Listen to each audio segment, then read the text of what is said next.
Magandang hapon, kamusta po nating bantiyan? Maulan po sa Mindanao at Visayas. At may nabuo ng low pressure area na sa labas about 755 km east of northern Mindanao. At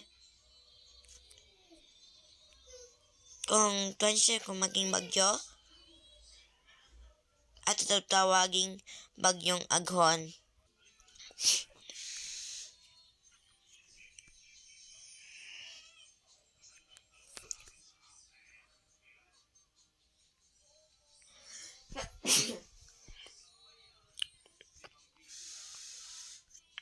Next week, mamuo ng low pressure area.